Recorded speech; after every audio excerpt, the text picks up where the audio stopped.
que hayamos podido organizar este evento, y el hecho de que veamos tanta gente nos confirma que estamos haciendo tradición. Es decir, esto ya desde la primera edición estamos viendo que no se va a perder, ¿no? Nos vamos a acostumbrar a juntarnos, a reunirnos, a nutrirnos del conocimiento de cada uno. Bueno, lo que les voy a adelantar ahora, ustedes van a poder apreciar una van premier de lo que será en poco tiempo la edición de mi 6º libro. No todos han sido libros de historia, en realidad yo tengo también dos novelas históricas y este libro sería mi 2º libro de historia. ¿Quién era Regúnaga? Y el título sería ese, ¿no? Regúnaga, el senador de los abismos. Este libro se va a editar por la librería Linar de Rizo y va a salir con un prólogo de María Emilia Pérez Santarcieri. Ahora les voy a explicar por qué le pedí a ella que me hiciera el prólogo. Y también quiero decirles que yo pensé que este iba a ser el libro más fácil de escribir para mí, y terminó siendo más difícil por varias razones. Y también yo las veces que he sacado algún libro, incluso yo he publicado muchos trabajos de historia en revistas también, en artículos, revistas de historia, en fin. Muchas veces me halagan el título, o el título es objeto de mucho comentario. En este caso también fue la vez que más me rompí la cabeza para pensar en un título. Y bueno, salvo que el editor decía lo contrario, lo primero que, cuando yo le mandé cuando yo le mandé el primer trabajo a la gente de Linar de Rizo, me dijeron, sí, nos gustó, pero después vamos a meter. O sea, les mandé un adelanto con un título y me dijeron, sí, está bueno el trabajo, vamos a publicarlo, pero vamos a cambiar el título. O sea, que el título fue realmente una pieza difícil de encajar en este trabajo, y para mí me parece que no es un tema menor, porque tiene que ver con el mundo del marketing, pero también el título tiene que resumir todo. El título y el subtítulo tienen que resumir todo lo que se dice en un libro. También quiero destacar que a este título, con ese subtítulo, yo le había agregado, por recomendación en realidad de María Emilia, otro subtítulo más, y al final decidí sacarlo por decisión casi que, yo diría, unánime de los compañeros del grupo, que democráticamente decidieron que este era el título del libro. Así que en realidad se lo debo a ellos, y si no vendo ningún libro es culpa de ellos. Bueno, ¿quién era Regúnaga? Acá lo tienen. Este es un cuadro de Blanes. Se ha escrito muy poco de él. Fue nuestro primer senador, pero para esto vamos a aclarar también, ¿no? ¿Qué decimos cuando decimos que fue nuestro primer senador? No se trata de un senador que vivió en Florida, ¿no? Como puede ser, por ejemplo, el caso de nuestro compañero Eduardo Rodríguez, sino que vamos a recordar que cuando en la Constitución de 1830 se establecía que por cada departamento tenía que haber un senador. Florida no es de los primeros departamentos que se crean con el 30, se crea el 10 de julio de 1856 por una ley del 10 de julio, y bueno, entonces se crea el cargo de jefe político, ¿verdad? La Junta Económico-Administrativa y el alcalde ordinario y un senador. A su vez, el cargo de senador se elegía de forma diferente al de los diputados, ¿no? Florida tuvo en su comienzo 2 diputados, y el cargo de diputado, que los diputados duraban 3 años y los senadores 6, o sea, era todo un procedimiento complejo. Los ciudadanos votaban directamente a los diputados y al senador, que era uno por departamento, siempre era uno, los ciudadanos eran convocados a votar un consejo electoral, que a su vez el consejo electoral era el que votaba al ciudadano. ¿Para qué armó todo este preámbulo? Bueno, para entender que si bien un senador era simplemente le asignaban un departamento, o sea, vos vas a ser el senador de Florida. Pero también es cierto que, bueno, que en última instancia eran ciudadanos del departamento los que lo votaban, ¿no? Y por lo tanto algún vínculo tenía que tener. En Florida no hay ninguna calle que lleve este nombre, a pesar de que está enterrado en el Panteón Nacional y a pesar de que en su momento fue una figura política importantísima. Fue un héroe de la Guerra Grande, eso quizá lo convierta en víctima de la partidización, pero los colorados tampoco nunca se molestaron en recuperarlo. Era un fiel militante del Partido Colorado, como dice Fernández Saldaña, palabras similares, dice. Fue 2 veces ministro. Esta es la segunda imagen. Bien, yo no me acuerdo bien. Bueno, una figura completamente olvidada, al punto que incluso muchos historiadores, de los pocos que se lo han mencionado, han puesto en duda de si ese cuadro que acaban de ver de Blanes fue realmente pintado por Blanes, ¿no? Bueno, yo lo encontré, un poco por datos que me tiró María Emilia.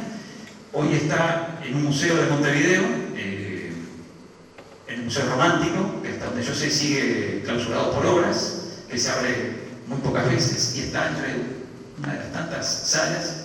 Es un cuadro enorme, imponente, grande, al punto que ahí, ustedes vieron la foto, pasando, no, si pasa. No, para el otro lado. Ustedes ahí ven lo que se pudo sacar de una foto. Yo primero fui con mi máquina, no quedé muy conforme, después le pedí a un amigo un poco más profesional y sacó más o menos lo que yo pude sacar, ¿no? Un poquito mejor, ¿no? El cuadro en realidad es más grande, atrás hay una biblioteca que habla destaca su profesión de abogado, está sentado, tiene la mano sobre un escritorio. Y bueno, por lo menos tenemos la imagen ahí que también se había perdido. Es decir, estamos recuperando el rostro del primer senador de Florida, ¿no? Quizás sería muy difícil que Florida tuviera el cuadro de Blanes, no el cuadro original, pero sería bueno que en alguna sala importante estuviera la imagen, ¿no? De este individuo que además, como lo ven, con los bigotes y con ese rostro, es un rostro fácil de reconocer, ¿no? Es decir, me parece que los escolares, los liceales podrían perfectamente asociarlo rápidamente a la imagen con la de Regúnaga. Bueno, Regúnaga era hijo de los padres eran orientales, Martín Regúnaga y Carmen Castaneda. En la Guerra Grande inicia su carrera política, digamos, más bien como miliciano. Se afilia a la fila del Partido Colorado y lo nombran capitán de Guardias Nacionales. Y defendiendo una trinchera, pierde una pierna, le tienen que amputar una pierna. En el cuadro está muy bien disimulado la pata de palo que tenía, con la que se tenía que movilizar. Y se retira del escenario guerrero, digamos, y se pone, pero no se retira definitivamente. Fernández Saldaña muchas veces insiste en esa personalidad inquieta, incansable, y bueno, se pone a estudiar la carrera de abogacía en el año 53, cuando termina la guerra, a un año de terminada la Guerra Grande, egresa como abogado y bueno, le van a dar, va a ocupar unos cargos importantes, va a ser director de bibliotecas y museos, cargo que ocupa después de Francisco Acuña Figueroa.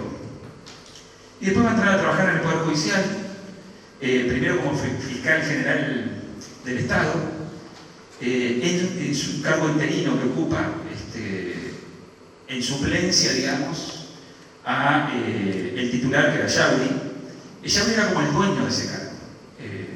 Lo dejó como en licencia cuando se fue para Europa y después siguió siendo siempre el titular de ese cargo. En el momento que él lo toma, Yauri era ministro de gobierno y después que deja de ser ministro de gobierno, vuelve o sea, lo desplaza, digamos, ese cargo, pero al poco tiempo pasa a ser juez letrado de crimen, del cual también parece que hay maniobras para sacarlo. Reguna es el típico político muy querido, muy respetado, pero también con una gran facilidad para ganarse enemigos. Y eso explica por qué hasta ahora prácticamente sea un personaje muy desconocido. Y lo que nos ha costado conectarnos con el personaje, ¿no? Es decir, tener un cuadro de Blanes, que esté en un museo y que haya historiadores que digan que no se sabe si se pintó, por ejemplo, ¿no? Porque se sabe que se encargó del cuadro. Y eso tiene que ver con la segunda parte de lo que voy a contarles, y ahí les voy a explicar de dónde viene el subtítulo. Antes que nada, digamos, quiero destacar que yo, para meterme en este tema, tuve un doble interés en este tema. Por un lado, era el primer senador de Florida, pero por otro lado fue el primer esposo de Carlota Ferreira, ¿no? Cuando yo digo el doctor Emeterio Caledonio Regúnaga, no le suena a nadie, pero cuando digo el primer esposo de Carlota Ferreira, sí. Debe ser el único caso de una mujer que en el siglo XIX, que era un siglo de hombres, ¿no? Donde todas las mujeres eran conocidas por ser las hijas de, las esposas de, las hermanas de, las nietas de, ¿no? En este caso conocemos más a su esposa, recordamos más a su esposa que a Reguna, que a su esposo, ¿no? Que a Reguna. Eso tiene que ver porque, bueno, esta mujer después adquirió su propia historia, ¿no? Su propia leyenda, y de la cual sí se ha ido contando mucho. Pero yo notaba que a mí había algo que me rechinaba, había una asociación de ideas que me sonaba y que me costó mucho armar. En Florida, cuando se mencionaba a Regúnaga, simplemente se decía, ya en los libros de historia que se han escrito acá, que como han visto se ha escrito bastante, siempre se decía el doctor Regúnaga, primer senador de Florida, punto, ¿no?